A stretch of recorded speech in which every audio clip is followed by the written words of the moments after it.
قرآن کریم نے اس رات کا تذکرہ بڑے بلند الفاظ اور اونچے الفاظ میں کیا ہے، اور ایک مستقل سورۃ القدر اسی کے نام سے قرآن کریم کے اندر اتاری گئی ہے۔ اس سورت کے اندر اللہ نے فرمایا تنزل الملائکۃ والروح فیہا بإذن ربہم من کل امر۔ اس رات اللہ کے فرشتے اور روح یعنی جبریل علیہ السلام آسمانوں سے اترتے ہیں، یعنی دنیا میں آتے ہیں، اور ہر اللہ کا امر یعنی فیصلہ لے کر اترتے ہیں۔ امام بہقی نے اپنی 2 کتابوں شعب الایمان اور فضائل الاوقات،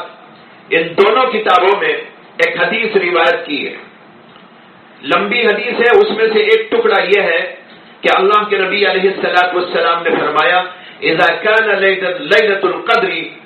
نزل جبريل عليه السلام في كبكبة من الملائكة يصلون على كل عبد قائم أو قاعد يذكر الله عز وجل۔ جب لیلۃ القدر ہوتی ہے تو جبریل علیہ السلام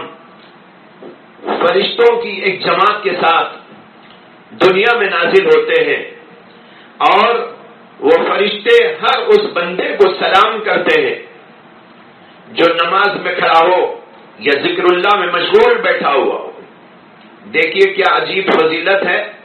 کہ آسمانوں سے اللہ فرشتوں کو بھیجتے ہیں، اور فرشتوں کے سردار جبریل امین علیہ السلام کو بھیجتے ہیں، اور یہ فرشتے دنیا میں آ کر اس رات عبادت کرنے والے بندوں کو، خواہ وہ بیٹھ کر اللہ کے ذکر میں مشغول ہو یا کھڑا ہو کر اللہ کی عبادت کر رہا ہو، ان سب کو سلام بھیجتے ہیں۔ اور ایک طویل حدیث میں یہ بھی آیا کہ بہت سی باتیں اس کے اندر ہیں، ان میں سے ایک بات یہ ارشاد فرمائی گئی کہ جب لیلۃ القدر ہوتی ہے تو اللہ تعالیٰ جبریل امین علیہ السلام کو حکم دیتے ہیں، بس وہ فرشتوں کی ایک جماعت کے ساتھ اترتے ہیں، اور جبریل امین علیہ السلام کے 600 پر ہیں، ان میں سے 2 پر وہ ہیں جن کو صرف لیلۃ القدر میں وہ کھولتے ہیں۔ پھر یہ فرشتے اس امت میں پھیل جاتے ہیں اور ہر عبادت گزار کو سلام کرتے ہیں، جو کھڑا ہو یا بیٹھا ہو یا ذکر میں مشغول ہو، اور ان سے مصافحہ کرتے ہیں، اور ان مومنوں کی دعاؤں پر آمین آمین کہتے رہتے ہیں، اور یہ سلسلہ برابر جاری رہتا ہے یہاں تک کہ صبح طلوع ہو جائے۔ کنز العمال میں اور دیگر کتابوں کے اندر یہ روایت آئی۔ بھائیو، اس سے معلوم ہوا کہ یہ رات بہت ہی افضل، بہت ہی خیر والی، بہت ہی خوبیوں والی، اور اس رات عبادت کرنے والوں کے لیے اللہ کے فرشتوں کی دعاؤں کی یہ رات ہے۔ اس لیے اس رات کو بہت اچھی طرح اللہ کی عبادت میں گزارنے کی کوشش کرنی چاہیے۔ عظیم اور مبارک رات کب آتی ہے، اس بارے میں علماء کرام میں اختلاف پایا جاتا ہے،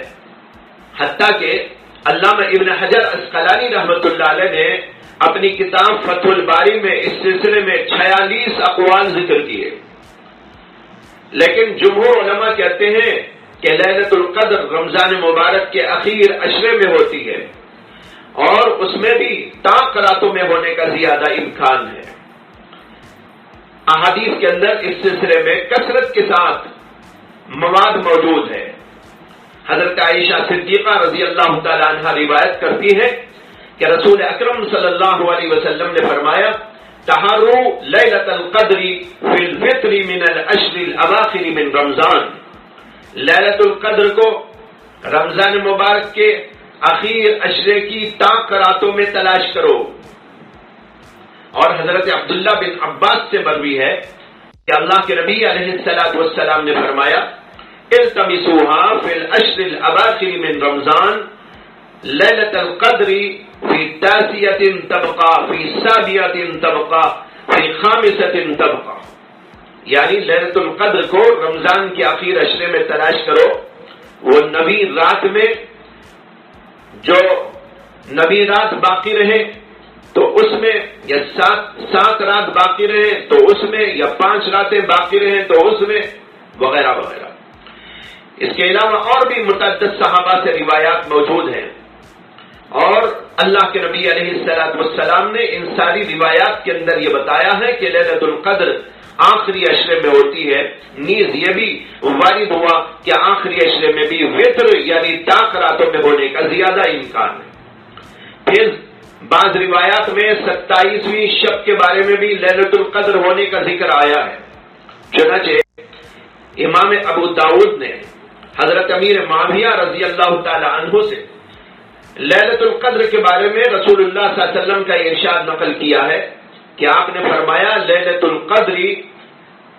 لیلۃ 27 لیلۃ القدر 27ویں شب کو ہوتی ہے۔ اسی طرح بعض صحابہ سے بھی مروی ہے، جیسے حضرت ابی بن کعب نے حضرت عبداللہ بن مسعود کے بارے میں فرمایا کہ وہ اچھی طرح جانتے ہیں کہ لیلۃ القدر رمضان میں ہوتی ہے اور رمضان کے اخیر عشرے میں ہوتی ہے، اور یہ کہ وہ 27ویں رات میں ہوتی ہے۔ پھر خود قسم کھا کر فرمایا کہ وہ بلا کسی استثناء بلا کسی تخلف 27ویں کو ہوتی ہے، مگر چونکہ دیگر روایات سے پتہ چلتا ہے کہ 27ویں ہی متعین نہیں ہے، اس لیے جمہور علماء یہ کہتے ہیں 27 میں ہونے کا زیادہ امکان ہونے کے باوجود یقینی طور پر نہیں کہہ سکتے کہ اسی رات میں ہے یا کسی اور رات میں ہے۔ بعض بزرگوں نے اپنے اپنے تجربات سے بتایا ہے، کسی نے بتایا کہ 21ویں کو ہوتی ہے، کسی نے بتایا کہ 25ویں کو ہوتی ہے، کسی نے کسی اور کو بتایا۔ اکثر بیشتر لوگوں نے 27 کا ذکر کیا ہے، لیکن اس کے باوجود یہ بات طے ہے کہ اللہ کے نبی کی طرف سے متعین طور پر یہ نہیں بتا دیا گیا کہ اسی رات کو ہوتی ہے، اس لیے چاہیے کہ دیگر راتوں میں بھی اس کو تلاش کرتے رہنے کی کوشش کریں۔